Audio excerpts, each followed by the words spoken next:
in the previous video we have discussed about various operators in Kotlin. So now we will discuss about what happens if one or more than two or more than two operators occur simultaneously in the same statement. What I mean to say is like I'll just mention a function having variable or value x as having 20, value y having 30, and variable z having a value of 40. So I am asking you that what happens when, okay, I'll just make it where what happens when I'll reassign x plus equals to z into y. What happens then? And I'll then print l. So what would be the output of this particular function? How can we decide that there are two operators simultaneously, like we are assigning the value of x as x plus z into y. So we cannot say that we here use the board mass. Okay, so what we do here, how we determine the output? So there is a order of precedence, so we can treat it like the preference order. So the postfix has the most preference order. So I'll just quickly explain to you what is postfix and prefix. So we have discussed about the increment and the decrement operator, right? The plus plus and the minus minus operator that increase or decrease the value by 1. So the postfix and the prefix increment and decrement operator are a plus plus and plus plus a. So a plus plus is the postfix and plus plus a is the prefix increment operator. Okay, so the original value of a is returned at first and then a is incremented by 1. So just read it out, and I'll be explaining it in more detail at later part of this video. Okay, so I'll just continue with this. So the highest preference is of the postfix uh, operator, and the second highest preference is of prefix operator. The multiplicative operator is the into, the divide, and the modulus. Okay, it has the third most or preference.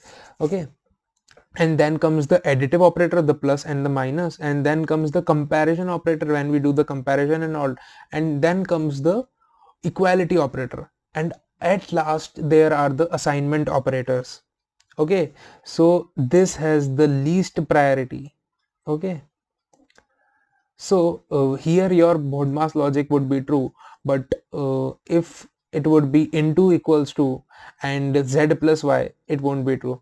So I'll just quickly run the program, and till then we will discuss what would be the value of x. So as we can see that the multiplicative operator has the higher preference. So the output is 1220. Okay, so we can see that the multiplicative operator has the higher preference. So firstly the multiplication would happen, and the code will look like x plus equals to z into y. What is z into y? It is 1200. Okay, so x plus equals to 1200. So the reassigned value of x should be the previous value of x plus the 1200. And what is the previous value of x? The previous value of x is 20. So the reassigned value of x is 1220, as we saw in the output. Okay, so it is, I guess it is clear to all of you. So we will just work on one more such example where variable a is 40, variable b is also 40.0. Okay, so it is a double type, and there is a value c that is equals to plus plus a minus minus b. Okay, so now what is b?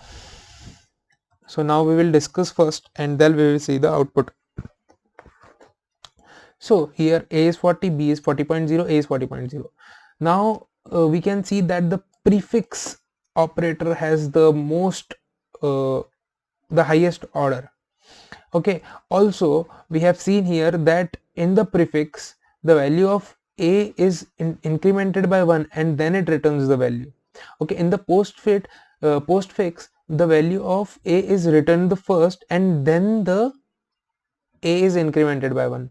So what I am trying to say here is that here the plus plus a returns the incremented value.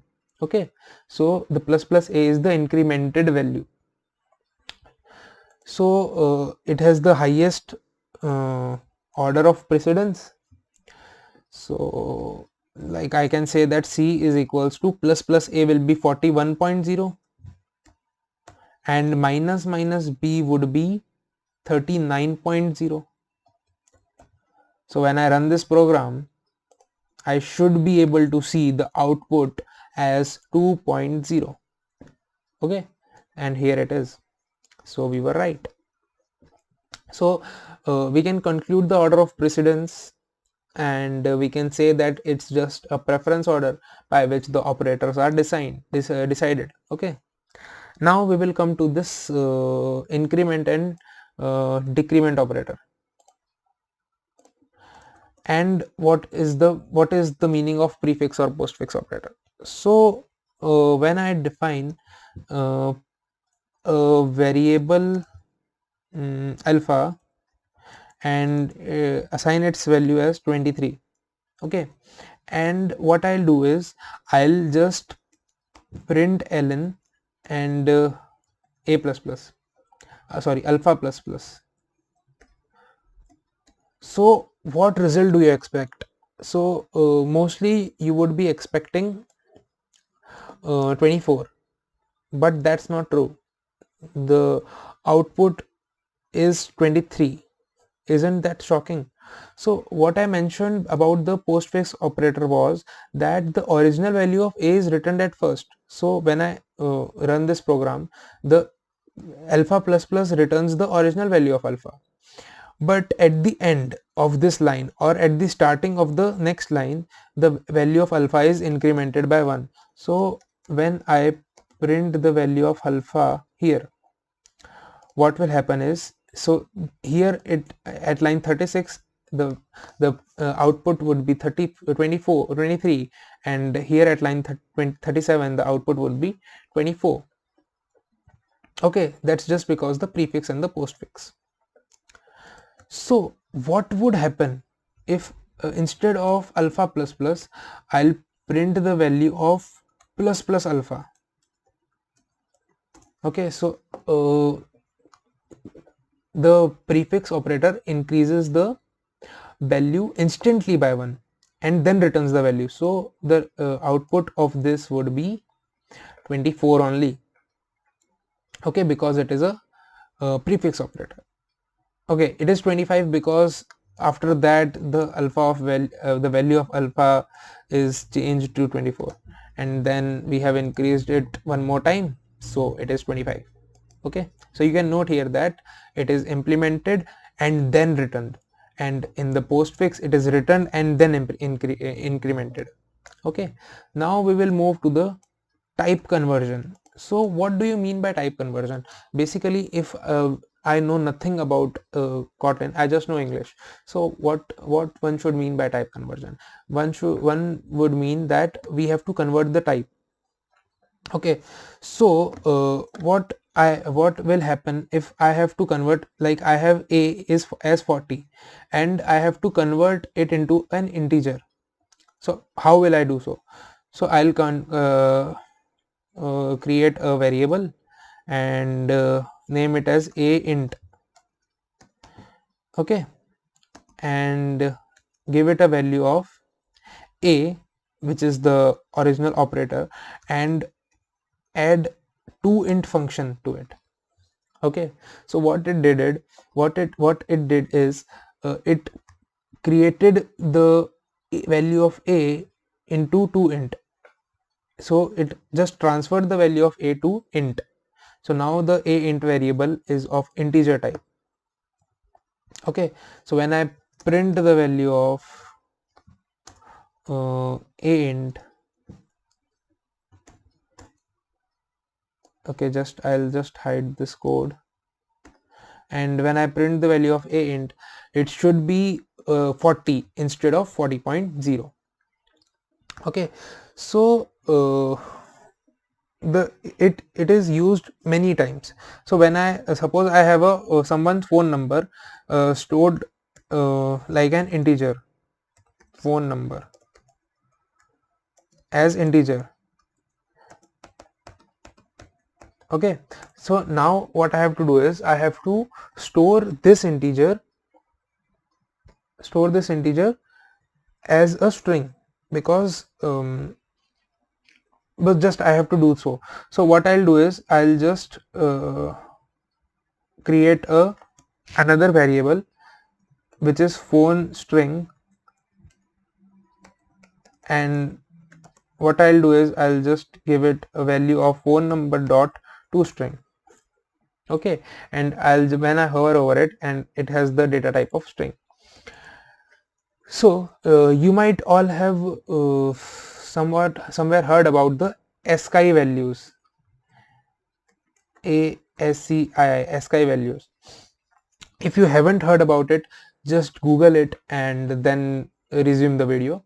Okay, so what if I have a character, any character, I have any character, and I want its ASCII value? What will I do?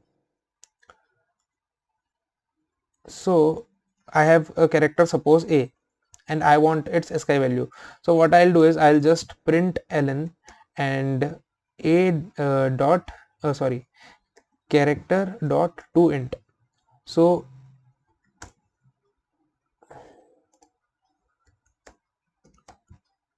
it will, when I run this program,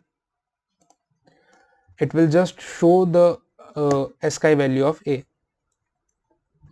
Okay, so the ASCII value of A is 97. When I want the ASCII value of exclamation mark, I'll run the program, and the ASCII value of exclamation mark is 33. Okay, so that's all for this video, guys. Thank you for watching this video, and stay tuned for